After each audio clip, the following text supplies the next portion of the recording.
దయగలిగిన మా కన్న తండ్రి, మీ దయగలిగిన పాదములకు ఉన్నతమైన నామానికి కృతజ్ఞతాస్తుతులు చెల్లిస్తున్నాం. మరొకసారి మీ పిల్లలతో కలిసి ఈ నూతన సంవత్సరం, నూతన దినములు మమ్మల్ని అందరినీ సంఘముగా ప్రవేశింపబెట్టి మీ యొక్క మాటలను మేము ఆలోచించుకోవడానికి మాకు మంచి ఆరోగ్యంను, ఆయుష్ను ప్రసాదించినందుకు వందనం చెల్లిస్తూ, వినగల మనసును దేవా, గ్రహించగల మనసును, వినగల చెవులను మా అందరికీ ప్రసాదించండి. మీ మాటలను మేము అపార్థం చేసుకోనకుండా మీ మాటల ప్రకారము మేము బ్రతుకుతూ మీరున్న లోకానికి చేరే భాగ్యాన్ని మా అందరికీ ప్రసాదించండి. యేసుక్రీస్తు వారి పుణ్యనామమున ఈ ప్రార్థనను సమర్పించి బ్రతికిలాడి వేడుకుంటున్నాం తండ్రి. ఆమేన్. చేరువచ్చిన ప్రియమైన దేవుని పిల్లలందరికీ మన క్రీస్తు యేసు వారి పేరట శుభంలో పలుకుచు, నూతన సంవత్సరం, నూతన దినం కొరకు ఎన్నో రోజుల నుంచి మనము ఎదురు చూడగా ఈ దినము దేవుడు మనకు ప్రసాదించాడు. 31వ తారీఖు బాప్తిస్మల కార్యక్రమం ఎప్పుడైతే అనౌన్స్ చేశానో ఆనాటి నుండి నాకు నా మనసులో ఏదో ఒక టెన్షన్. తీసుకుంటానన్నారు, అప్పటికి ఎంతమంది ఎగనామం పెడతారని భయపడుతూనే ఉన్నాను. ఆ భయంలోనే నిజంగా ముగ్గురే తీసుకున్నారు. ఎనమండుగురు 10 మంది పేర్లు ఇచ్చారు. అంటే మనిషికి స్థిరత్వం అన్నది లేదు, ఒప్పుకోవాలి. ఒకవేళ స్థిరమైన మనసు ఉంటే తీసుకుంటాను అని సంఘం ఎదుట సేవకుడికి మాట ఇచ్చినప్పుడు ఆ మాట నెరవేర్చుకోవాలి. ఎవరో నన్ను అన్నారని, ఎవరో నన్ను తీసుకుని వెళ్ళాలి అని, అది ప్రాముఖ్యమైన విషయం. అది ప్రతి ఆత్మకు సంబంధించినది. భర్తకు భార్య, భార్యకు భర్త, తల్లిదండ్రులకు పిల్లలకు, పిల్లలకు తల్లిదండ్రుల మధ్య సత్సంబంధం ఉంటుంది. ప్రేమానురాగా మాట్లాడు అంటున్నారమ్మా. ప్రేమానురాగం ఉంటుంది, కానీ ఎవరి ఆత్మకు వారి ఉత్తరవాదులండి. కనుక బాప్తిజం విషయంలో ఎవరు కూడా నిర్లక్ష్యం, ఆలస్యం చేయకూడదే మంచిది. ఓకే, ప్రసంగి గ్రంథము 1వ అధ్యాయము. సొలొమోను గారు, జ్ఞాని అయిన సొలొమోను గారు, ప్రసంగి గ్రంథము 1వ అధ్యాయము 9వ వచనాన్ని మనం జాగ్రత్తగా ఒకసారి చదువుతాం. మునుపు ఉండినదే ఇక ఉండబోవున్నది, మునుపు జరిగినదే మనలా జరుగుతుంది. సూర్యుని కింద నూతనమైనది ఏదీ లేదు. ఇది నూతనమైనదని ఒకదాని గురించి ఒకడు చెప్పును, అదియును మనకు ముందుండిన తరములలో ఉండినది. ప్రకృతిలో, పంచభూతాలలో ఏది కూడా నూతనమైనది లేదు. శాస్త్రవేత్తల లెక్కల ప్రకారం, ఆ లెక్కలు కాకి లెక్కలు అనుకోండి, ఈ సృష్టి పుట్టి 1500 కోట్ల సంవత్సరాలు, ఆనాటి నుండి నేటి వరకు, క్రీస్తు 2వ రాకడ వరకు అలానే ఉంటుంది. అందులో ఏది కూడా నూతనమైనదిగా రాదు. కానీ దేవుడు మాత్రము ఈ భూతలాన్ని శుభ్రం చేస్తున్నాడు అంతే. కానీ నూతనముగా ఏది కూడా పుట్టదు.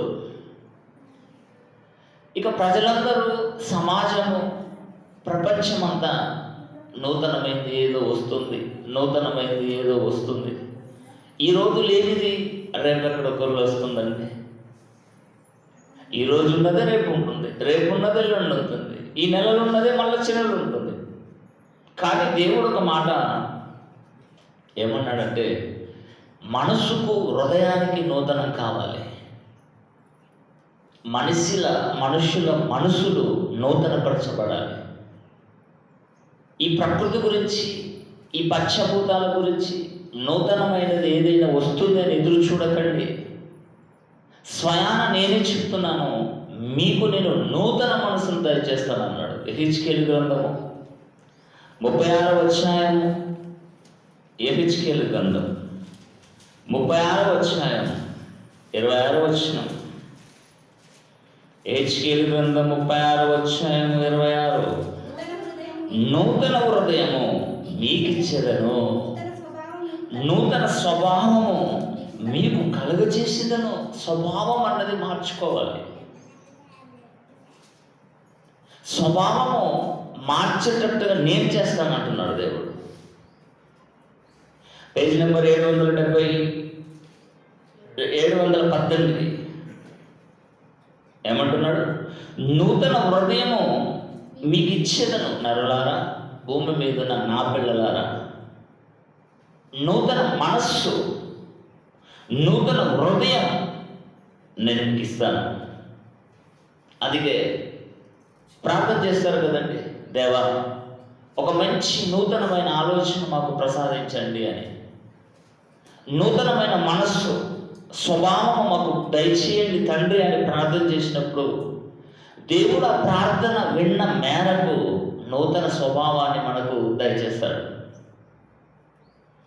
మనలో ఎవరండి, చిట్టపూరు నుండి వస్తున్న ఒక ప్రభాకర్ తమ్ముడు వాళ్ళ ఫ్యామిలీ, ఆయన మాట్లాడుతున్న ఏంటంటే, మీరు చెబుతున్న మాటలకు నేను ఫిదా అయిపోయాను, నా స్వభావం అనేది నేను మార్చుకోవడానికి ముందుకు వస్తున్నాను అన్నాడు.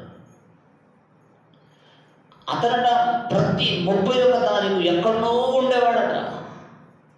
ఆయన పుట్టిన ఊహ తెలిసిన నాట నుండి ఈరోజు దేవుని సన్నిధిలో గడుపుతున్నానంటే దేవుని మాటలు నన్ను ఆదరించాయని ఒక గొప్ప సాక్ష్యం చెప్పాడు. ఏమయ్యా మరి రాలేవంటే, నేను వచ్చి ఏం చెప్పాను సార్, నాలో ఉన్న అన్ని లోపాలే, నాలో ఉన్న చెడు వ్యసనాలే ఒప్పుకున్నాడండి. అలా ఒప్పుకుంటే దేవుడు మెచ్చుకుంటాడండి. అలా ఒప్పుకుంటూ అలాగనే బ్రతుకుతూ మెచ్చుకోడు సుమా. వాటిని విడిచిపెట్టి దేవుని వాక్యం హృదయంలోకి వెళ్ళగానే హృదయంలో నుండి మలినం అంతా బయటకు వెళ్ళిపోవాలి. కనుక ప్రతి ఒక్కరికి నూతన స్వభావము, నూతన హృదయం దేవుడు ఇవ్వడానికి సిద్ధంగా ఉన్నాడు. అందుకొనడానికి, పొందుకొనడానికి మనుషులుగా, దేవుని పిల్లలుగా మన సిద్ధంగా ఉన్నాము. ఆలోచించేయండి. కనుక కింది మాట చూడండి, రాతి గుండె మీలో నుండి నేను తీసేస్తాను, మాంసపు గుండెను మీకు ఇచ్చేది. ఏంటి? దేవుడు ఆదాము గారికి మాంసపు గుండెను ఇచ్చాడు కదా. ఆనాటి నుండి మనుషులట రాతి గుండెలా మారిపోయారట. రాతి గుండె, రాయి అంటే ఎంత కఠినంగా ఉంటుందండి. రాయిలను ఈ బేటు కట్టేటప్పుడండి దానికి 4 మూలలు చెయ్యాలంటే నిజంగానే వడ్డేవారు చాలా కష్టపడతారండి. ఆ సానం పెట్టి చుట్టె పెట్టి కొట్టినప్పుడు ఒక్కొక్కసారి రిటర్న్ అయితే తగ్గుతుంది, వాళ్ళ కళ్ళకు ముఖానికి తగ్గవచ్చు. రాతి గుండె, కఠినమైన గుండె. తల్లి గర్భంలో మీకు మాంసపు గుండెని నేను ఇచ్చి భూమి మీదకి పంపిస్తే మీరు రాతి గుండెగా మార్చుకున్నారు. మరలా రాతి గుండెను నేను మరలా మాంసం గుండెగా నేను మారుస్తానంటు ఎంత కేర్ తీసుకుంటున్నాడంటే దేవుడు మన పట్ల. వండర్ఫుల్ అండి. దేవుడికి మనం ఎన్ని చేసి మన జీవితాన్ని త్యాగం చేసిన ఆయన రుణాన్ని మనం తీర్చుకోలేమయ్యా. రాతి గుండెగా ఉన్నా దానిని మరలా మాంసం గుండెగా నేను మారుస్తాను, మీరు నాకు సహకరిస్తారా?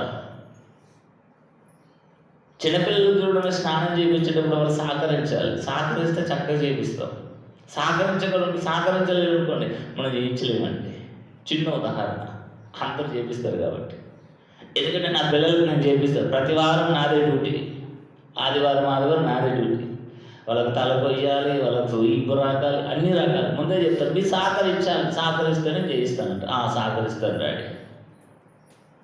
దేవుడికి కూడా మన సహకారంగా ఉంటే ఎంత కఠినమైన హృదయాన్ని కూడా, రాతి గుండెను కూడా మాంసం గుండెలా మార్చడానికి దేవుడు సిద్ధంగా ఉన్నాడు తన వాక్యం చేత.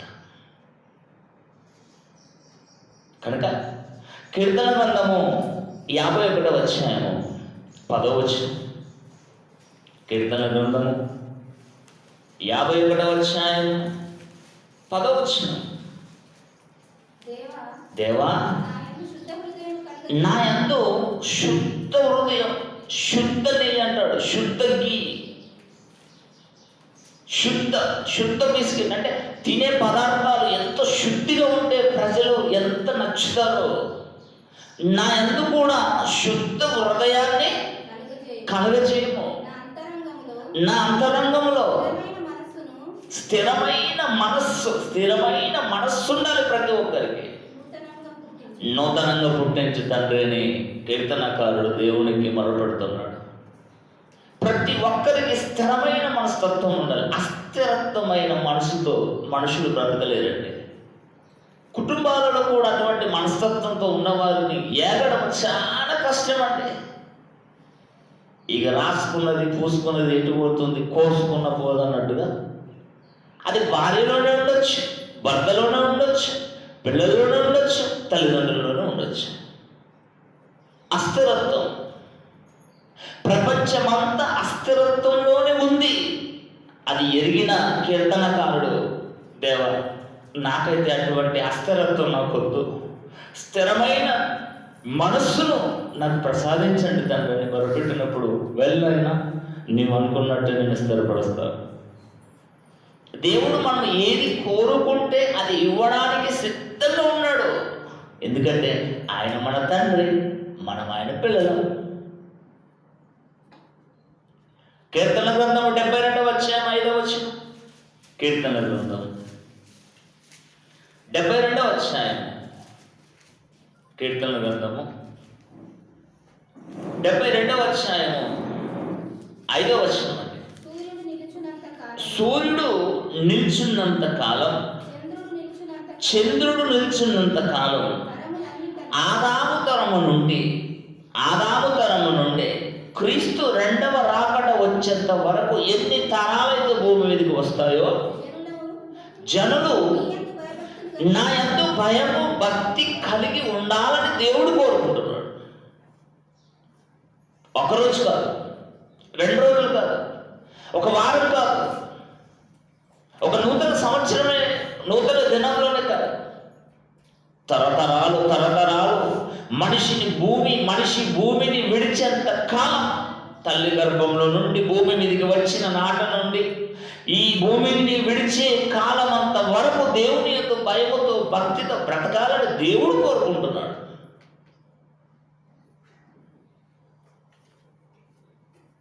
సూర్యుడు నిలిచినంత కాలం, చంద్రుడు నిలిచినంత కాలం, తరతరాలు నా పిల్లలు నా మాట వినాలి, నా అదుపులో ఉండాలి అని దేవుడు కోరుకుంటున్నాడు. మన తండ్రి కదండి. మనం కోరుకోమంటే మన పిల్లలు వింటాం చెప్పండి. ఇక్కడున్న తల్లిదండ్రులమైన మనము, మన పిల్లలు మనను దాటి వెళ్ళకూడదు, మన అడుగుజాడల్లో నడవాలని తల్లిదండ్రులు ఎలాగైతే కోరుకుంటామో, మన ఆత్మలకు కన్నతండ్రి అయిన దేవుడు కూడా మనని బట్టి, ప్రపంచంలో ఉన్న తన పిల్లలను బట్టి కోరుకుంటున్న మంచి మాట, ఒక మంచి కోరిక. అదే కీర్తన గ్రంథం 31వ అధ్యాయం 19. కీర్తన గ్రంథం 31వ అధ్యాయం 19వ వచనం. నీ యందు భయభక్తులు గలవారి నిమిత్తం దేవుడట దాచి ఉంచుతాడు. తెలుసా? మనకు తెలియదు. దేవుడు దాచి ఉంచుతాడు, మనకు తెలియదు. ఆ మేలు ఎంతో గొప్పది.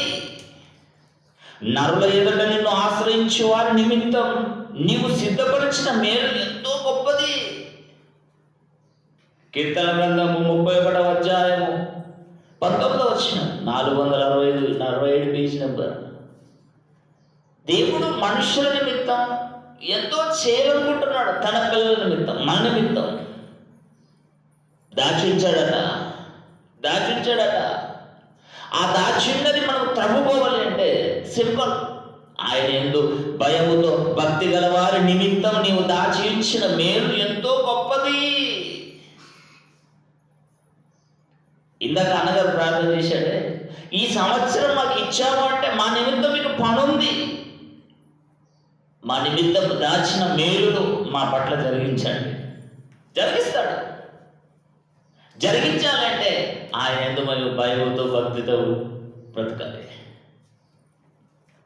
ఈ పెద్ద పని అండి. రాళ్ళను కొట్టమంటున్నాడా, పర్వతాలను త్రవ్వి తీయమంటున్నాడు. ప్రవర్తన. ఒకవేళ మనలో ఏదైనా ఉంటే దేవుడికి మనం ప్రార్థన చేయొచ్చు. తండ్రి, దీనివల్ల నేను ఇబ్బంది పడుతున్నాను, దయచేసి నాలో నుండి తొలగించండి. పౌలు గారే ప్రార్థన చేసిండు. నేనెంతో దౌర్భాగ్యుడను, ఈ శరీరంలో నేను ఓడిపోతున్నాను. శరీరం బట్టి ఏదైతే లోపం ఉందో దయచేసి నాలో నుండి తొలగించమన్నాడు పౌలు గారు. కనుక దేవుని పిల్లలారా, దేవుడు ఒకడే కోరుకుంటున్నాడు, నా మాట వినండి, నా యందు భయముతో భక్తితో బ్రతకండి. మీకు కావలసిన వనరులను, ఈవులను, అవసరాలను, మీకు కావలసిన మేలులను నేను చేస్తాను. ఊరికిన దేవుడు మనుషులను బాధ పెట్టడానికి ఇష్టం ఉండదండి. మనుషుల మీదకి ఉగ్రత కురిపించడం, నాశనంలోకి తీసుకొచ్చడం దేవుడికి ఇష్టం లేదు. ఎందుకంటే తన పిల్లలు కదండి. ఎవరిని పోగొట్టుకుంటారంటే, 3-4 పిల్లలుంటే ఒకరు చనిపోయినా పర్వాలేదు, 3 ఉన్నారు కదా అనుకుంటాం మనం. లేదు కదండి, అందరూ కావాలి. ఊరికనే బాధలు తీసుకుంటాడండి. ఒక మాట చూడండి, ఎంత మంచి మాట అండి. విలాప వాక్యములు 3వ అధ్యాయము 33వ వచనం. విలాప వాక్యములు 3వ అధ్యాయము 33 చదవండి దేవుడి పిల్లలారా. 3వ అధ్యాయము విలాప వాక్యములు 33వ వచనం. హృదయపూర్వకంగా ఆయన నరులకు విచారమునైనను బాధనైనను కలగచేయడు. మనుషులుగా అనుకుంటున్నారు, దేవుడు నన్ను వరచూపు చూశాడు, దేవుడు నేనే దొరికాను దేవుడికి, నా కొంపన దొరికిందా దేవుడికి. సునామీలలో మొన్న వచ్చింది కదండి, సునామీలో చాలా ఇళ్ళు కొట్టుకుపోయాయి. ఫ్లడ్ వచ్చింది కదండి విజయవాడలో. చాలా మంది దేవుడి మీద దుమ్మెత్తి పోస్తున్నారు. దేవుడికి ఊరికినే మనుషులను బాధ పెట్టాలి, ఊరికినే మనుషులకు విచారం కలగచేయాలని దేవుడు అనుకోవడానికి నిజంగా దేవుడి మనస్సును మనం గుర్తించుకుంటే ఎంతో సంతోషంగా ఉంటాం దేవుడి వల్ల. ప్రపంచంలో దేవుడిని నాడి పట్టుకోవాలి. ప్రపంచం అంతా మనస్సును ఎరగాలి. ప్రభు మనస్సును ఎరిగిన వాడెవడని ప్రశ్న వేశాడే. ఎరగని వారే ఉన్నారు తప్ప ఎరిగిన వారు ఎవరు కూడా లేరనే అర్థం కదండి ఆ మాట. హృదయపూర్వకంగా ఇష్టంగా మనుషులను బాధ పెట్టాడు. ఇష్టపడి విచారణ చేయడండి, విచారానికి గురి చేయడు. ఏ ప్రమాదాలకు గురి చేయడండి. దేవుడు కాపాడుకుంటాడు. ఇక తప్పని పరిస్థితి చేదాటిపోయింది. ఇక నీ బాధ నీకు అనుభవించాలి, నా బాధ నేను అనుభవించాలి. ఇర్మియా గ్రంథము 2వ అధ్యాయం, ఇర్మియా గ్రంథము 2వ అధ్యాయము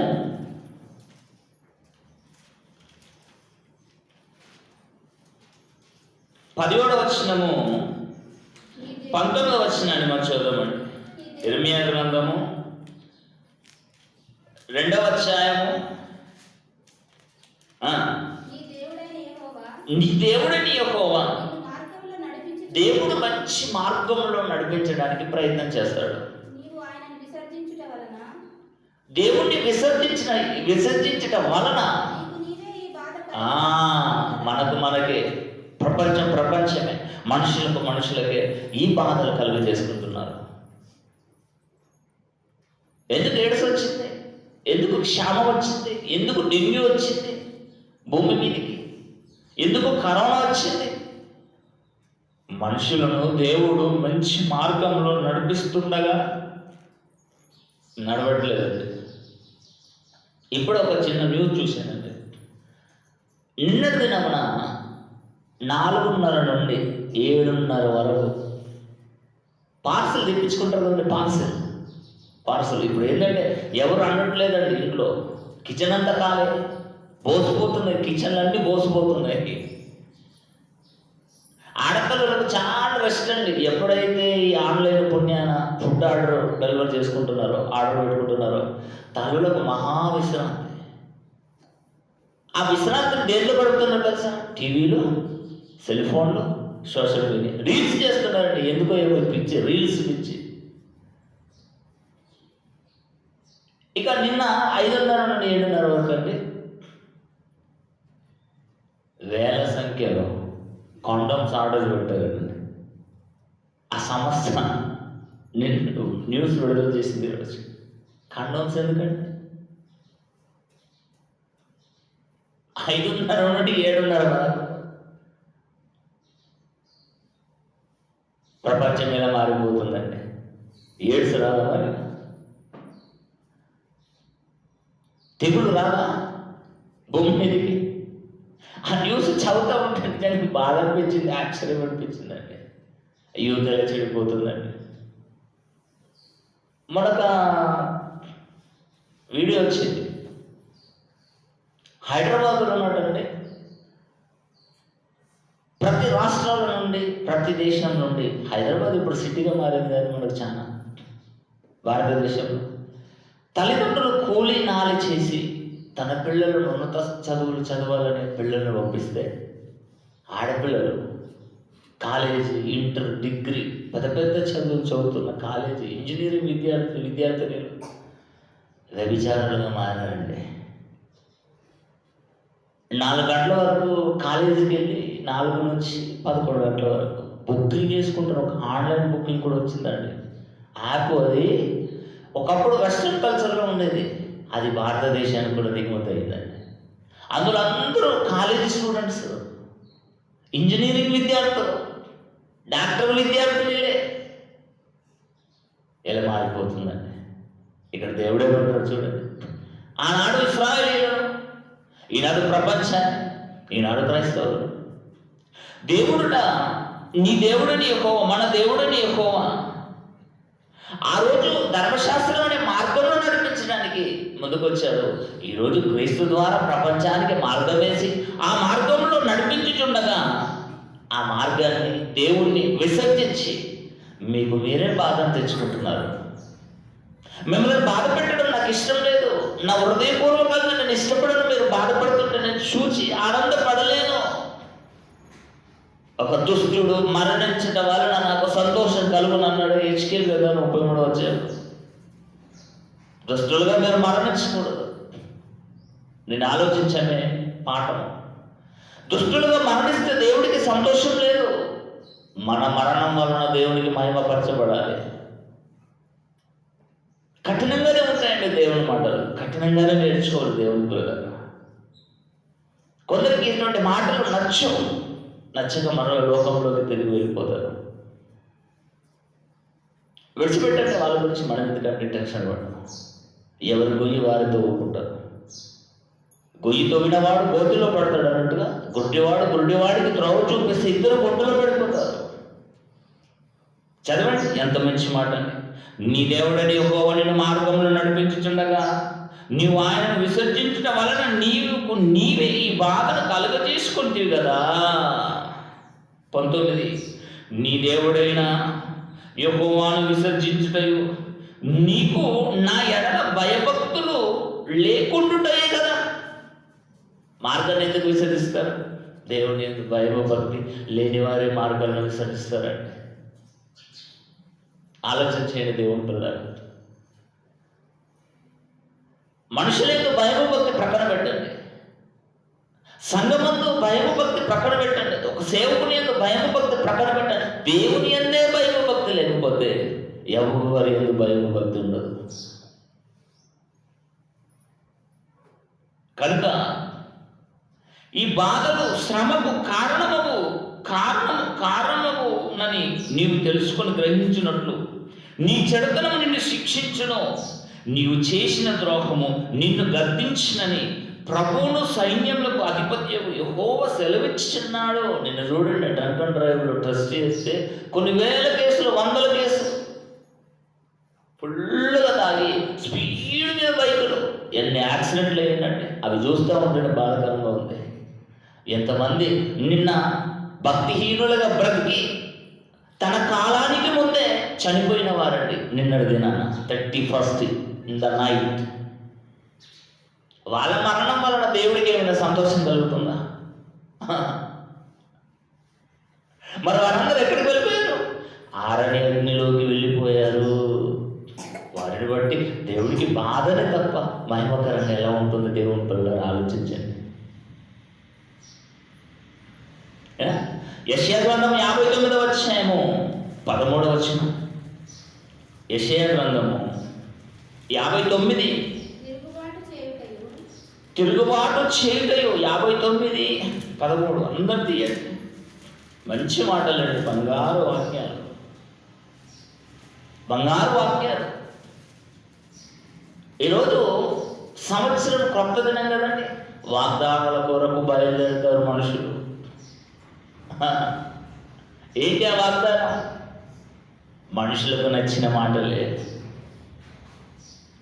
కనుక ఏమంటున్నాడు? 59:13 తిరుగుబాటు చేయుటయు యెహోవాను విసర్జించుటయు మా దేవుని వెంబడింపక వెనుక తీయుటయు బాధకరమైన మాటలు, దేవుడు విధించిన విధి విధానానికి వ్యతిరేకమైన మాటలు వచించుటయు, హృదయమున యోచించుకొని అసత్యపు మాటలు పలుకుటయు ఇదే మా వలన జరుగుచున్నవి.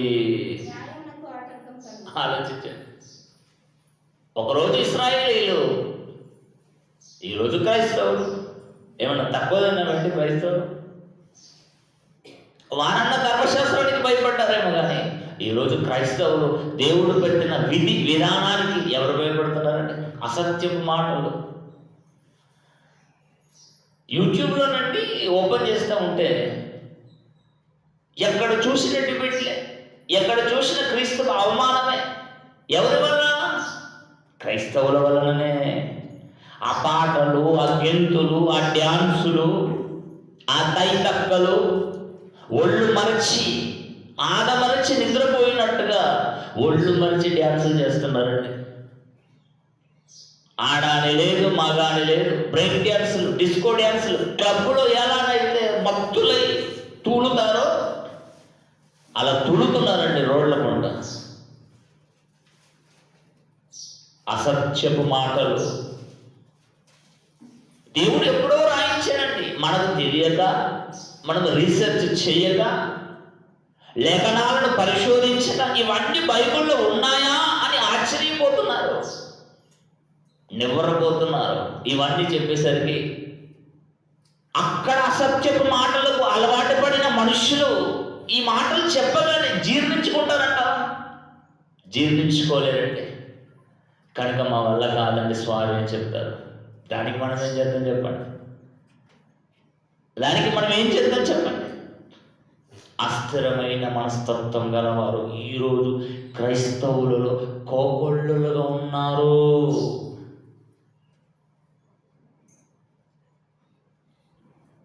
ఇర్మీయా గ్రంథం 45వ అధ్యాయము 3-4 వచనం. ఇర్మీయా గ్రంథం 45వ అధ్యాయము 3-4 వచనాలు తీయండి దేవుడి పిల్లలారా. ఇర్మీయా గ్రంథం 45వ అధ్యాయము 3-4 వచనాలు. కటకట నాకు శ్రమ. అందరు తీయండి. కటకట నాకు శ్రమ, యెహోవా నాకు పుట్టించిన నొప్పికి తోడు ఆయన నాకు దుఃఖమును కలుగజేయుచున్నాడు, మూలుగు చేత అలసి ఉన్నాను, నాకు నెమ్మది దొరకదాయను అని నీవు అనుకుడుచున్నావు. నీవు అతనికి మాట తెలియచేయమని యెహోవా సెలవిచ్చుచున్నాడు. ఎవరైతే బాధలో ఉన్నారో, బాధపడుతున్నారో, కటకటా శ్రమ అన్నాడు, కటకటా శ్రమ, యెహోవా నాకు పుట్టించిన నొప్పి అన్నాడు. నొప్పి కూడా కలుగజేస్తాడు దేవుడు, చేస్తాడు అవసరమైతే. లేవి కలుగజేస్తాడు, కలుగజేస్తాడు. అనవసరాలు లేకుండా కలుగజేస్తాడు, చేస్తాడు అవసరాన్ని బట్టి. మనం బాగున్నాం అనుకోండి, ఏం కలగదు మనకు. ఆ రోజు ఇశ్రాయేలీయులు దేవుడికి నీ మీ ముఖాన్ని నాకు చూపండరా నాయన అంటే మా వీపును చూపుతామన్నారు.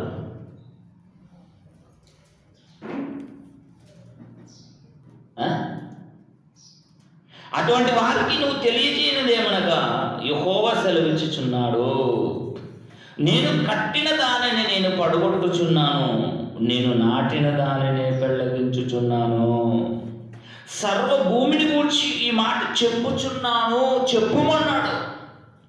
ఆ రోజు విశ్వాన్ని, ప్రకృతిని, పంచభూతాలను నేను కలుగజేసినప్పుడు ఇది మంచిది అని అన్నాను, నేనే కలుగజేశాను. ఈరోజు తుఫాను అమెరికా గడగడలాడిపోతుందంటే, గాజా చిన్నపిల్లలు ఐసు గడ్డలా మారిపోయారండి. ప్రకృతిని స్తంభింపజేస్తానన్నాడు, నేనే చేశాను, మరలా దాన్ని నేను పాడు చేస్తాను. దేనికి? మీ వలన. ఆ రోజు ఆదాము గారు నా మాట వినకపోవడం వలన నేను భూమిని శపించాను. ఆ శాపం నేటికి క్రీస్తు రెండవ రాకడ వచ్చేంత వరకు అమల్లోనే ఉంటుంది. ఇది చూడండి, వ్యవసాయదారులు ఎంత కష్టపడుతున్నారు, వ్యవసాయదారులు ఎంత కష్టపడుతున్నారు చెప్పండి దేవుడి వల్ల. మీ కష్టం మీకు తెలుస్తుంది కదండి. ఆ కష్టం మనం కూడా తెచ్చుకున్నదే. మన పితరుడైన ఆదాము గారు చేసిన తప్పుకు భూమి శపింపబడింది. నేను కట్టిన దాన్ని నేను కూల్చేస్తానన్నాడు. ఇంకేమంటున్నాడు? నేను నాటిన దానిని పెళ్ళగించుచున్నాను, సర్వభూమిని గూర్చి ఈ మాట చెప్పుచున్నాను. సర్వభూమి కేవలం క్రైస్తవులే, కేవలం ఆ రోజు ఇశ్రాయేలీయులే, యూదులే కాదు. సర్వభూమి మీద ఎవరైతే బ్రతకడానికి, భూమి మీదకి కాపురం ఉండడానికి నేను పంపించానో వారి నిమిత్తం నేను చెప్తున్నాను, ఒళ్ళు దగ్గర పెట్టుకొని బ్రతకండి అని హెచ్చరిక. ఇది మోటు మాట కదండి. దేవుడు సున్నితంగా చెప్తున్నాడు, దేవుడు సున్నితంగా చెప్తున్నాడు. ఈరోజు చూడండి, మన తొలి ముఖ్యమంత్రి తెలంగాణ చంద్రశేఖరరావు గారు ఎలా మాట్లాడతాడు? నాటు మోటు భాష అంటే మన యాస అదేనండి. దేవుని పిల్లలారా, ఎప్పుడు కూడా దేవుడు కావలచుకొని మనల్ని బాధ పెట్టాడని, కావలచుకొని మనకు విచారము, మనకు శ్రమను కలగాలని దేవుడు కోరుకోడండి. ఒక దేవుని మనస్సును అర్థం చేసుకుంటే ప్రపంచ ప్రజలు మారిపోతారు దేవుని పిల్లలారా. 2024లో మనం ఏం చేసాం? మళ్ళీ 20 సంవత్సరం ఇచ్చాడా లేదా? ఎందుకు ఇచ్చాడో తెలుసా? ఆయన మన యందు ఆనందించాలి. దేవుడికి సంతోషం కలగకపోయినా పర్వాలేదు మన వల్ల, బాధ మాత్రం కలగనీయకూడదు దేవుడికి మన వలన. అదండి గొప్ప మాట. ఇశ్రాయేలు గురించి ఒక మాట చెప్తూ హెబ్రీయులకు రాసిన పత్రిక చూడు, హెబ్రీయులకు రాసిన పత్రిక 3వ అధ్యాయం, హెబ్రీయులకు రాసిన పత్రిక 3వ అధ్యాయం 10వ వచనం అండి. కావున నేను ఆ తరమనగా ఇశ్రాయేలీయుల తరం వారి గురించి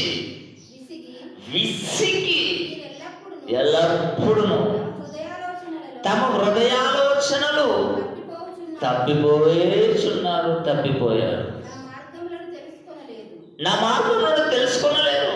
నీ దేవుడని యెహోవా మంచి మార్గంలో నడిపిస్తానంటే ఆ మార్గంలో నడవడానికి ఎవరు కూడా ముందుకు రాలేరు. దేవుడు పిల్లలారా, ఈ మాట మరలా హెబ్రీయులకు రాసిన పత్రిక 3వ అధ్యాయము 10వ వచనంలో హెబ్రీయుల కంటే ఇశ్రాయేలీయులకు ఆ మాటను గుర్తు చేస్తున్నాడు పౌలు గారి ద్వారా.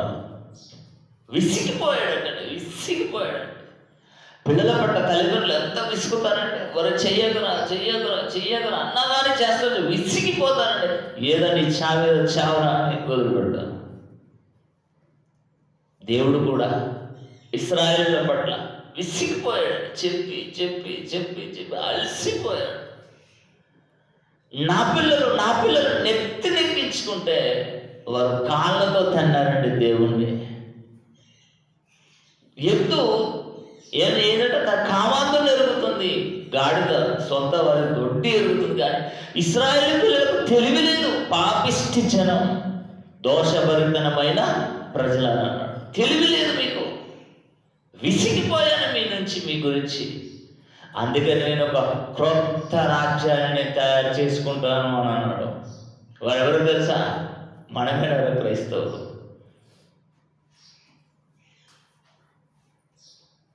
మరి మనము కూడా ఇశ్రాయేలు వలె ప్రవర్తిస్తే ఇక వారికి మనకు తేడా ఉంటుంది చెప్పండి.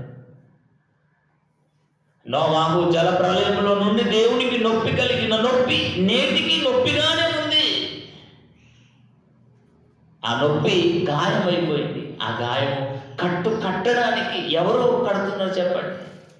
ఒక యేసుక్రీస్తు వారు భూమి మీదకి వచ్చి బాప్తిసము తీసుకుని ఒడ్డుకు రాగానే ఒక మాట వచ్చేసిందండి, ఇదిగో ఈయన నా ప్రియమైన కుమారుడు, ఈయన ఎందు నేను ఆనందించిన ఒక్కరి గురించేనండి.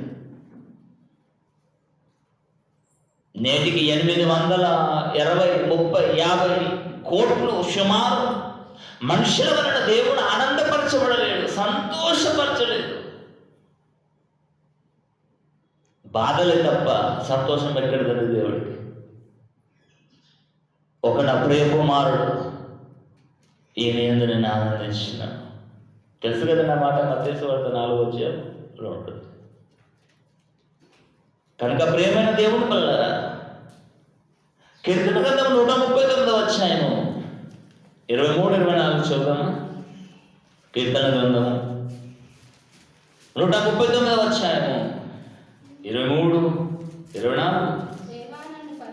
ప్రతి ఒక్కరూ మనం ప్రార్థన చేసేటప్పుడు ఇదే మాట గుర్తు చేసుకోవాలి.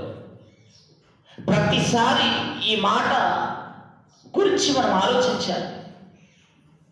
ఏమంటున్నాడు ఇక్కడ? దేవా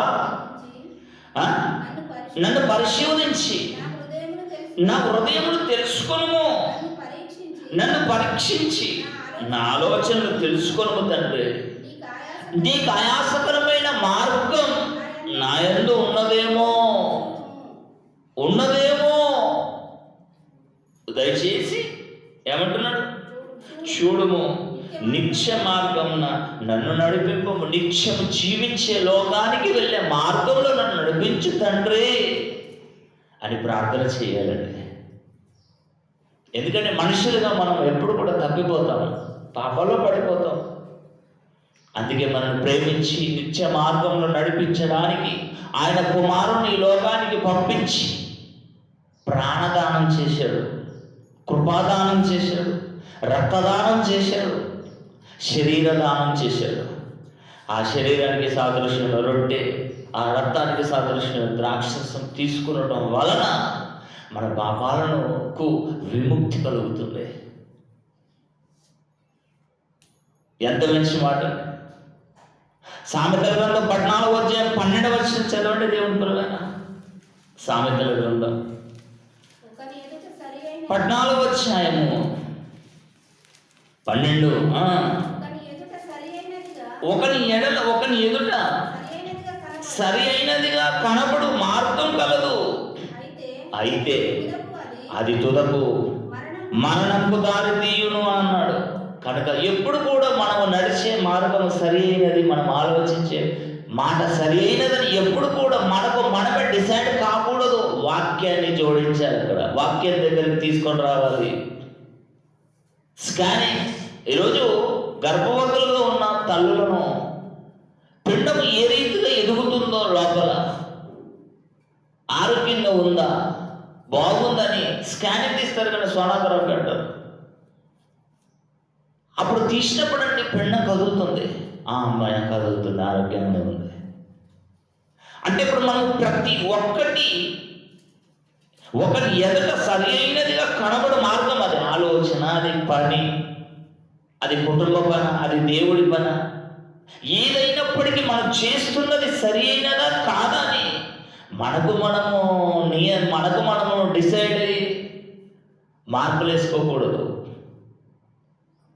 అలా వేసుకున్నాం అనుకోండి, అది తుదకు మరణమునకు నిత్య నరకాగ్నికి త్రోవతీస్తుంది. జాగ్రత్త. అందరితో కలిసి ఉండాలి, అందరితో ఉండాలి అని అనుకుంటున్నాం. ఓకే, ఎవరు విడదీయండి, విడిపోండి అని అనరు. నిన్ను మాట్లాడారే నిలబడి, నేను అందరితో కలిసి ఉండాలి, నేను అందరితో ఎవరితో కలిసి ఉన్నా పర్వాలేదు, కానీ నీ బతుకు నువ్వు చక్కగా చూసుకోవాలి. నీ ఆత్మను పరమునకు చేర్చుకుంటావా, లేకపోతే అందరితో కలిసి గుంపులో గోవిందలా కలిసిపోతారా?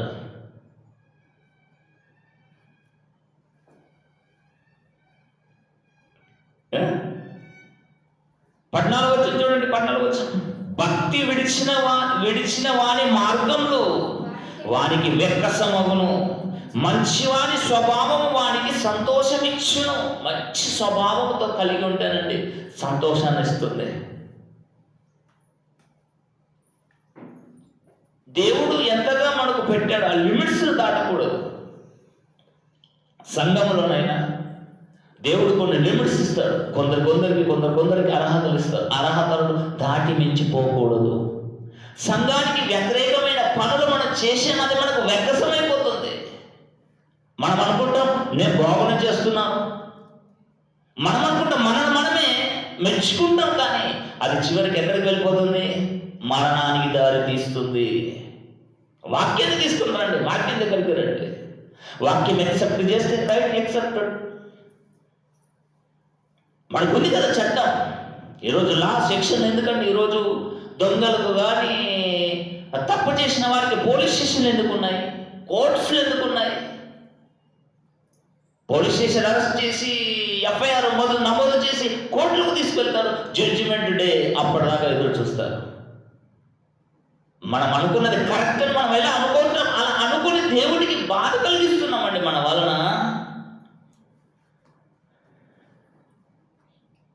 బాధపడొద్దండి, మన వలన దేవుడు బాధపడొద్దండి. ఒక్కటే కోరుకుంటున్నాను, ఈ నూతన సంవత్సరం, నూతన దినములో దేవుడిచ్చిన వార్త సమాచారం ఏంటంటే, మీ వలన నేను సంతోషపడకపోయినా పర్వాలేదు, కానీ మీ వలన నాకు బాధ పెట్టకండి, బాధ పడకుండా చూసుకోండి నా పిల్లలారా. ఇదే నూతన సంవత్సర సమాచారం. ఆనాటి తరము గురించి నేను విసిగిపోయాను. అందుకే కొత్తతనాన్ని, నూతనమైన సృష్టి, అదేనండి క్రిస్టియానిటీ. ఇంకొక మాట చూడండి, సమూయేలు మొదటి గ్రంథం 15వ అధ్యాయం 22వ వచనం. సమూయేలు మొదటి గ్రంథం 15వ అధ్యాయం 22వ వచనం. దేవుడి పిల్లలారా, అందుకు సమూయేలు దేవుడు సెలవిచ్చిన ఆజ్ఞను ఒకడు గైకొనుట వలన యెహోవా సంతోషించినట్లు ఒకడు దహన బలులను అర్పించడం వలన ఆయన సంతోషించిన. ఆలోచించుము. బలులు అర్పించుట కంటే ఆజ్ఞను గైకొనుటయు, పొట్టేళ్ల క్రొవ్వును అర్పించుట కంటే మాట వినుట శ్రేష్టం అన్నాడు. దేవుని మాటలు 66 పుస్తకాలతో కూడిన మాటలు, బహువచనం. ఈ మాటలు వినుట శ్రేష్టం అన్నాడు. శ్రేష్టం. దీనికంటే శ్రేష్టమైనది ప్రపంచంలో, భూమి మీద, విశ్వంలో లేదరా. కనుక ప్రియమైన దేవుడి పిల్లలారా, మీరు ఆలోచించండి. మీరు ఆలోచించండి. మన వలన దేవునికి సంతోషము దక్కకపోయినా పర్వాలేదు, కానీ మన నిమిత్తం దేవుడు బాధపడకూడదు. ఏ విషయంలోనైనా, ఏ విషయంలోనైనా, ఎట్టి విషయంలోనైనా, మన కుటుంబ విషయంలో, లోకం విషయంలో, సంఘం విషయంలో, సేవకుల విషయంలో, మన వ్యక్తిగత జీవితంలో, ఏ విషయంలో దేవుడు మన వలన బాధపడకూడదు.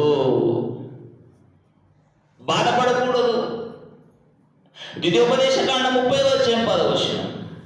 ద్వితీయోపదేశకాండం 30వ అధ్యాయము 10వ వచనం అండి. ద్వితీయోపదేశకాండం 30వ అధ్యాయము 10వ వచనం. మరియు మీ దేవుడిని యెహోవా నీ చేతి పనుల విషయములోను, నీ గర్భఫల విషయములోను, నీ పశువుల విషయములోను, నీ భూమి పంట విషయములోను నీకు మేలు కలుగునట్లు నిన్ను వర్ధిల్ల చేయను. ఆనాడు ఇశ్రాయేలీయులను వర్ధిల్ల చేశాడు. ఈరోజు క్రైస్తవులను కూడా, దేశంలో ఉన్న, ప్రపంచంలో ఉన్న తన పిల్లలను కూడా వర్ధిల్ల చేయడానికి దేవుడు ముందుకొస్తున్నాడు. ద్వితీయోపదేశకాండం 30వ అధ్యాయము 10వ వచనం, 171 పేజీ నెంబర్. చదవండి వల్ల. మరియు నీ దేవుడిని యెహోవా నీ చేతి పనులన్నిటి విషయంలోను, నీ గర్భఫల విషయంలోను, నీ పశువుల విషయంలోను, నీ భూమి పంట విషయంలోను నీకు మేలు కలుగునట్లు నిన్ను వర్ధిల్ల చేయును. వర్ధిల్ల చేస్తాడు, దాంట్లో అనుమానమే లేదు. కానీ ఒక చిన్న తిరగస్తున్నాడు. ఇప్పుడు చూడండి, ఆన్లైన్ ఆర్డర్ చేసినప్పుడు బయట ఇంత రేటు ఉంది, ఇక్కడ ఇంత రేటు ఉందని చెప్పి కింద చిన్న అక్షరాలు ఏం చెప్తారండి? Terms and condition. అది మనకు లేదు, మనం చదవం. ఆఫరే ఉందని ఆఫర్ చేసేసుకొని బుక్ చేసేసుకొని తెప్పించుకుంటారండి. ఇక ఆ తర్వాత వాత పడుతుందండి. అయ్యో మీరు అదే చూపించారు, మరి కింద టర్మ్స్ అండ్ కండిషన్ ఉంది కదా, అది మీరు చదివారా? మాకేం తెలుసు, చిన్న అక్షరాలు ఉన్నాయి, మాకు తెలియదు, చదవలేదు. జస్ట్ ఆఫర్లో వెళ్తున్నాం, వస్తువులో వెళ్తున్నాం. ఎప్పుడు మన ఇంటికి రావాలి, దాన్ని ఎప్పుడు మనం వాడుకోవాలి. ఈఎంఐ అంటాడే, ఇంతే ఈఎంఐ కట్టండి అంటాడు. ఆ తర్వాత పెరుగుతుందండి. ఈఎంఐలు కట్టలేక చచ్చిపోతున్నారు ఈ రోజుల్లో. ఈఎంఐలు కట్టలేక శరీర హత్యలు చేసుకుంటున్నారండి. చూసిందల్లా మనకు కావాలనుకున్న అవసరం అండి. మంచం ఎంత ఉందో అంతే కాదు చెప్పుకోవాలి. ఏమంటారు?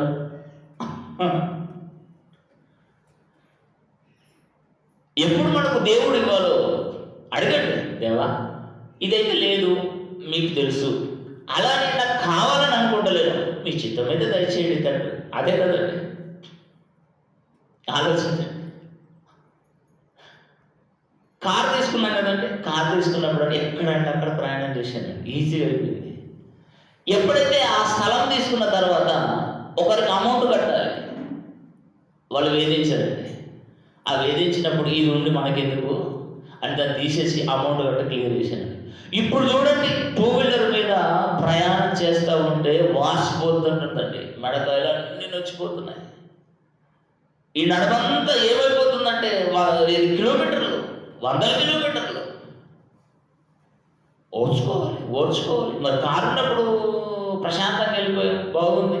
ఇప్పుడు కారు లేదు, మనం ప్రయాణం ఆపేద్దామా? వర్షంలోనైనా చలిలోనైనా అడగండి. ఇక్కడ ఉన్నాడు, రమేష్ గారు ఉన్నారు. మరి ఇంత వర్షంలో ఎట్లా వస్తున్నారు, ఇంత చలిలో ఎట్లా రావాలి? పని చేయాలి, అది బాధ్యత, అది ఉద్యోగం.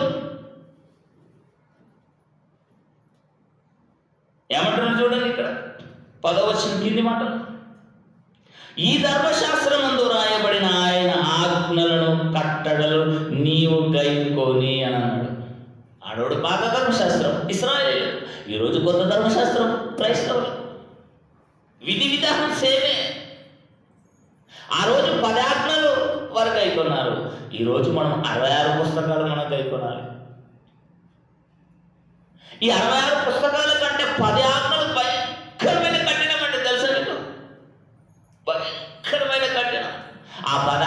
మనకి ఇచ్చినా కానీ మనం నెరవేర్చలేకపోయేవారమండి.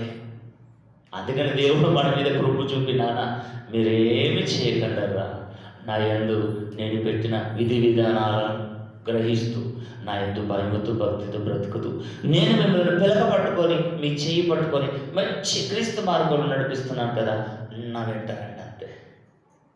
ఎంత బాగుందండి. మీరు తెలియక తప్పులు చేశారనుకోండి, ఇగో నా కుమారుడు శరీరం రక్తం ఉంది, అందులో కడిగేసుకోవడం వారానికి ఒకసారి. ఇశ్రాయేలుకు పాపం చేస్తే ఏం చేయాలండి? మేక పిల్లను గొర్రె పిల్లను వధించాలి. ఎప్పుడైనా మటన్ తెచ్చుకునే వారు ఉండరు చేతలేదు. ప్రతి వారం మేము మటన్ తెచ్చుకుంటామండి, మటన్ తిననే వారం లేదు. ఎక్కువ రేట్ అండి. ఈవెన్ మేమైనా కూడా ఎక్కువగా, అందుకే కోడికి అలవాటు పడతారు. మేకన్నం అనుకోండి వాచిపోద్ది, వందలు కావాలి. కోడన్నం అనుకోండి ఏదో నాన్ వెజ్. ఓకే, వీళ్ళకి చెప్పరు.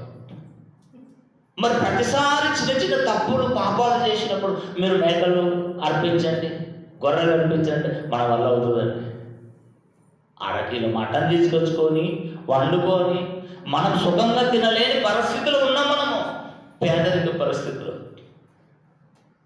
కళ్ళు ద్వారా కానీ, చెవుల ద్వారానే కానీ, మనసు ద్వారానే కానీ, చేతుల ద్వారా, ఈ దేహం ద్వారా ఎన్నో పాపాలు చేస్తున్నాం, ఎన్నో తప్పులు చేస్తున్నాం.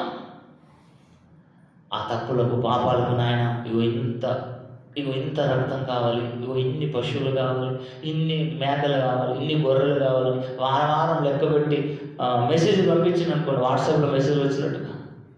ఏం చేస్తామండి? ఇల్లు అమ్ముకున్నా అన్ని పైసలు రావండి, పొలాలు అమ్ముకున్నా, జాగాలు అమ్ముకున్నా అన్ని పైసలు రావాలి. ఒక్కొక్క మేకనంట 1000. ఈరోజు ఫస్ట్ ఆదివారం కదండి, చాలామంది ఈరోజే కోసుకొని తింటేస్తున్నారు. మన క్రిస్మస్ నాడు కోసుకొని తినేస్తున్నారు. ఊరు మీ సొమ్ము ఊరు వినేవాళ్ళన్నట్టు. దేవుని పిల్లలు అన్ని దేవుడికి తెలుసారు. మనకు మన మనసులో ఆలోచన, మన బ్రతుకు విధానం, మన జీవిత విధానం, మన కుటుంబ పేదరికం, నిరుపేదరికం, ప్రతి ఒక్కటి దేవుడికి తెలుసు. అందుకని ఏమంటున్నాడంటే, నాన్న నువ్వు చేసిందల్లా నీకు మేలు చేస్తాను, మీకు నేను కీడు చేయను. ఒకవేళ రాతికుండా ఉంటే, మాంసం ఉంటే మారుస్తాను, మీ ఎత్తలను తీరుస్తాను, మీ అవసరత తీరుస్తాను. ఒక్కటే నాన్న, నా యందు మీరు భయంతో భక్తితో నా మాట వినండి అన్నా. ఎంత మంచి మాట అండి. చూడండి దీనికి, ఈ ధర్మశాస్త్రమందు రాయబడిన ఆయన ఆజ్ఞలను కట్టలను నీవు గైకొని నీ దేవుడిని యెహోవా మాట విని నీ పూర్ణ హృదయంతో, నీ పూర్ణాత్మతో నీ దేవుడిని యెహోవా వైపు మళ్ళినప్పుడు యెహోవా నీ పితరుల యందు ఆనందించినట్లు నీకు మేలు చేయటకు నీ యందు ఆనందించి నీ వైపు మళ్ళను. మనం ప్రార్థన చేస్తే చెవులు మూసుకోడు దేవుడు. తెలుసా? అయ్యో నా పిల్లలు చాలా బాధతో ప్రార్థన చేస్తున్నారు, చెవులు ఇలా విని వెళ్ళు ఒకసారి చూడుస్తాడు. ఏమో బాధలో ఉన్నారు నా పిల్లలు, దుఃఖపడుతుంది నా కూతురు, వెళ్ళు. ఆదరిస్తాడండి దేవుడు, మేలు చేస్తాడండి. ఎప్పుడు కూడా మన వలన ఈ క్రైస్తవుల వలన విసిగిపోయారు అని అనకూడదండి. అందులో మన పేరు ఉన్నప్పుడు క్రైస్తవులు అంటే అందరూ వస్తారు. మన స్పెషల్గా ఈ క్రీస్తు సంఘం పెట్టుకెళ్ళి సిబిటి పెట్టుకెళ్ళి వారు ఉండకూడదని నేను కోరుకుంటాను. దానికి ఎన్ని ప్రయత్నాలు చేయాలో చేస్తున్నాను నేను. మీ మనసులు ఎంత కఠినంగా ఉన్నా వాటిని వాక్యంతో సరి చేస్తున్నాను. కఠినమైన మాటలను నేను చెప్పేదే కఠినమైన మాట, ఒప్పుకుంటాను నేను. కానీ సమయం లేదు మిత్రులారా, దేవుని పిల్లలారా. కనుక ఏది వినాలన్నా, ఏది నేర్చుకోవాలన్నా, ఏది చేయాలన్నా మనం బ్రతుకున్నప్పుడే. ఎప్పుడు మన మరణం సంభవిస్తుందో ఎవరు కూడా తెలియదండి. మరణించేలోపు దేవుడు మనకిచ్చిన విధి విధానాలను కైకొంటూ మన పూర్ణ హృదయంతో, మన పూర్ణ ఆత్మతో, మన పూర్ణ శక్తి, మన పూర్ణ బలంతో తండ్రైన దేవుణ్ణి క్రీస్తు యేసు వారి పేరట ప్రతి పనులు ప్రతిదీ ఆయనకు మనం సమర్పించాలి. అదే కదండి ఈ నూతన సంవత్సర సందేశం. ఇక చివరిగా విసిగి ఉన్నాను అన్నాడు హెబ్రీయులకు రాసిన పత్రిక. కింది మాటలు చదువు. ఇక కింది మాటలు హెబ్రీయులకు రాసిన పత్రిక 3వ అధ్యాయం 11వ వచనం. గనుక నేను కోపముతో ప్రమాణం చేసినట్టు వారు నా విశ్రాంతిలో ప్రవేశింపరని చెప్పి తిని 6 లక్షల కాలువలు ఐగుప్తు నుండి బయలుదేరింది. ఒక ఇద్దరు మాత్రమే చేరుకున్నారు. యెహోషువ కాలేబు. మార్గం మధ్యలో అందరూ కూలిపోయారు. సహోదరులారా, మనకు రాస్తున్నాడు నూతన నిబంధన క్రైస్తవులకు. సహోదరులారా జీవము గల దేవుని విడిచిపోవునట్టి విశ్వాసము లేని దుష్ట హృదయము. ఈ మాటలు చదువుతున్న వారిలో మనలో ఎందగాని ఒకవేళ ఉండునేమో అని జాగ్రత్తగా చూసుకోవాలి. నేడు మీరు ఆయన శబ్దము విననేట. వాక్యం, శబ్దం అనగా వాక్యము విన్నప్పుడు కోపము పుట్టించి నప్పటి వలె మన హృదయంలో కఠినపరచకూడదు. అమ్మ చుట్టబట్టి కొట్టినట్టు చెప్పాడు దేవుడి మాటలు. చల్లమన్నట్టు అనిపించింది. ఇంత కఠినంగా చెప్తాడా అని కఠినపరుచుకోకూడదు, కోపం తెచ్చుకోకూడదు. అది మన మేలు కొరకే దేవుడు తన సేవకుడు ద్వారా పలికించుతున్న మాటలు. నేను ఎప్పుడు చెప్తాను కదండి, నేను ఓన్లీ స్పీకర్, దూరం మాత్రం. ఇవి నా మాటలు కాదు, ఇవి దేవుని మాటలే. ఆయన చెప్పాడు కనుక పాపం వలన కలుగు భ్రమ చేత మీలో మనలో ఎవరును కఠినపరచబడకుండానట్లు నేడు 2025 సంవత్సరం మొదటి దినం నేడు అనుదినమున సమయముండగానే అనుదినమును ప్రతి దినమును ఒకరికొకరం కుటుంబంలో సంఘములో ఒకరికొకరము బుద్ధి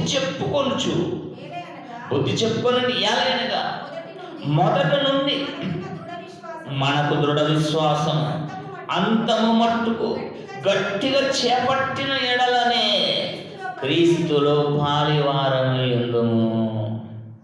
నిన్న పిల్లలు బాప్తిసం తీసుకున్నారు. నిన్న మంచి మనసుతో తీసుకున్నారు. నిన్న ప్రమాణం చేయించానండి, నీళ్ళ ఒడ్డున ప్రమాణం చేయించాను. ఆ ప్రమాణం అప్రమాణం కాకుండా చేసిన నాట నుండి ఎప్పటి వరకట అంతము మట్టుకు గట్టిగా చేపట్టిన ఎడలనే క్రీస్తులో పాలివారై ఉంటారు. బాప్తిసం తీసుకున్నాడు, ప్రమాణం చేస్తాం, మాటిస్తాం, మాట తప్పిన వారం అవుతున్నాం. కనుక నేడు నూతన సంవత్సరం దయచేసిన దేవుడు మరొక దయకిరీటాన్ని మన జీవితంలో ప్రసాదించారు. కనుక ప్రతి ఒక్కరం సరి చేసుకోవాలి. ప్లస్ మైనస్ ప్లస్ల వల్ల దేవుడు ఆనందిస్తాడు, మైనస్ల వల్ల దేవుడు బాధపడతాడు. అంటే మన వలన సంతోషపడినా పడకపోయినా ప్రక్కన పెట్టింది, కానీ మన వలన మాత్రం మనలో ఉన్న పరిశుద్ధాత్మ దేవుడు, మన కొరకు ప్రాణం పెట్టిన క్రీస్తు యేసు వారు మనకు ఈ విశ్వంలో ఇదంతా ధారాళంగా దయచేసిన తండ్రి, ఈ ముగ్గురు మన వలన బాధపడకూడదు. ఇదే నూతన సంవత్సర సందేశం. ప్రార్థన చేసుకుందాం. ప్రేమ కలిగిన తండ్రి, మీ ప్రేమ కలిగిన పాదములకు, మీ ఉన్నతమైన నామానికి, పరిశుద్ధమైన నామానికి స్తుతులు స్తోత్రములు చెల్లిస్తున్నాం. నూతన సంవత్సరం, నూతన దినం, నేడు అనే సమయాన్ని మరలా మాకు ఒక దయాకిరీటాన్ని ఇచ్చారు. 2025 సంవత్సరం మీ పిల్లలకు చెప్పవలసిన మాటలు నేను చెప్పాను, నేను నేర్చుకున్నాను. విని విడిచిపెడతారు, విని హృదయం అనే పలకల మీద భద్రపరుచుకొని అంతము మట్టుకు వీటిని గట్టిగా పట్టుకొని నిలబెడతారు. మీ పిల్లలకి ఈరోజు మొదటి దినమున విడిచిపెడుతున్నాను. ఎందరినో మీరు కోరుకుంటున్నారు, ఎందరినో మీరు ఆకర్షణలోకి రావాలని తపన పడుతున్నారు. నిన్నటి దినమున 3 మీ కుమారుడి సంఘంలో మీరు చేర్చారు. అందరూ బట్టి కృతజ్ఞతాస్తుతులు చెల్లిస్తున్న పిల్లలు జ్ఞాపకం చేసుకోండి. ముఖ్యంగా మీ జ్ఞానమందును, వాక్యమందును, మీ దయ్యందును, వయసు యందును, పెద్దల దయ్యందును మీ పిల్లలను ఆదరించండి, దీవించండి. ఎవరి దశలో ఉన్నారు, ఎవరి దశలో ఉన్నప్పుడు సులువుగా తొట్టిల్లుతారు. మీ పిల్లలు తొట్టిల్లనీయకుండా మీ దేవదూత భద్రతలు భద్రపరచండి. అలాగే తల్లి వచ్చిన మీ పిల్లలందరూ జ్ఞాపకం చేసుకోండి. మీ కుమారుడు ప్రభాకర్ తన కుటుంబాన్ని బట్టి జ్ఞాపకం చేసుకోండి. దేవా, ఈ సంవత్సరమైనా కరుణించండి. ఈ సంవత్సరంలోనైనా దేవా వారి కోరికను మీరు నెరవేర్చండి. మీ దీనదాసునిగా మీ పిల్లల నుండి మీ పిల్లల పట్ల దేవ మరుపడుతున్నాను. మీ పిల్లలు జ్ఞాపకం చేసుకోండి. అలాగే తరలి వచ్చిన మీ పిల్లలందరూ జ్ఞాపకం చేసుకోండి, పేరు పేరు వరుసను. మీ పిల్లలకు కావలసిన ఈవులను, మీ పిల్లలకు కావలసిన వనరులను, అవసరాలను తీర్చండి. మీ పిల్లలు ఏ విషయంలోనైతే బాధపడితే, ఇబ్బంది పడితే, అది ఆరోగ్య రీత్యా, అది కుటుంబ రీత్యా, అది లేమి రీత్యా, అది అన్నవసరముల రీత్యా, ఏ రీత్యా అయినా మీ పిల్లలు బాధపడుతుంటే అంతరంగంలో ఎరిగిన మా తండ్రిని మీరు జ్ఞాపకం చేసుకోనండి. ప్రతి విషయంలో మీ పిల్లలకు తోడైందండి. ఇంత గొప్ప జ్ఞానాన్ని మాకు నేర్పించిన తండ్రి గారికి మంచి ఆరోగ్యం, ఆయుష్ని ఇవ్వండి. ఇదిగో 12 నుండి 16 వరకు జరగబోయేది జాతీయ లేఖనాల పరిశోధన సదస్సులు మీరు తోడైందండి. దేశ నలుమూలల నుండి, ప్రపంచ నలుమూలల నుండి మీ పిల్లలు రాబోతున్నారు, ప్రయాణాలకు సిద్ధపడుతున్నారు. మీ పిల్లలు జ్ఞాపకం చేసుకోండి, చేరవలసిన గమ్యస్థానానికి చేర్పించండి. మీ యొక్క వాక్కు చేత, మీ వాక్యం చేత మీ పిల్లలు తృప్తిపరచండి. ఈ మట్పల్లి క్రీస్తు సంఘం సిబిటి మట్పల్లి ద్వారా జరుగుతున్న ప్రతి ఒక్క కార్యక్రమాన్ని మీ పాసందులు పెడుతున్నాం. కడిలో జరుగుతున్న సేవను జ్ఞాపకం చేసుకోండి. ఇంకా నలుమూలలకు వెళ్ళి విస్తరింప చేయాలని ఆలోచన చేస్తున్నాం. మీరు తోడైందండి. మాకు తగిన ఈవులను, వనరులను మాకు ప్రసాదించండి. దేవా, ప్రతి ఒక్క విషయాన్ని మీ పాద సన్నిధికి అప్పగించుకుంటూ, మమ్మల్ని మేము తగ్గించుకుంటూ, మీ నామాన్ని హెచ్చిస్తూ, సమస్తమును మీ పాద సన్నిధికి అప్పగించుకుంటూ, క్రీస్తు యేసు వారి దివ్యమైన నామం ఈ ప్రార్థన మీకు సమర్పించి బ్రతిమలాడి వేడుకుంటున్నాం తండ్రి. ఆమెను మా తండ్రి అయిన దేవుని ప్రేమ, కుమారుని యేసుక్రీస్తు కృప, పరిశుద్ధాత్మ దేవుని అన్నిన సహవాసం ఇప్పుడును ఎల్లప్పుడూ సదాకాలం మనకును సకల పరిశుద్ధులకు తోడైండి నడిపించును గాక. ఆమేన్. అందరి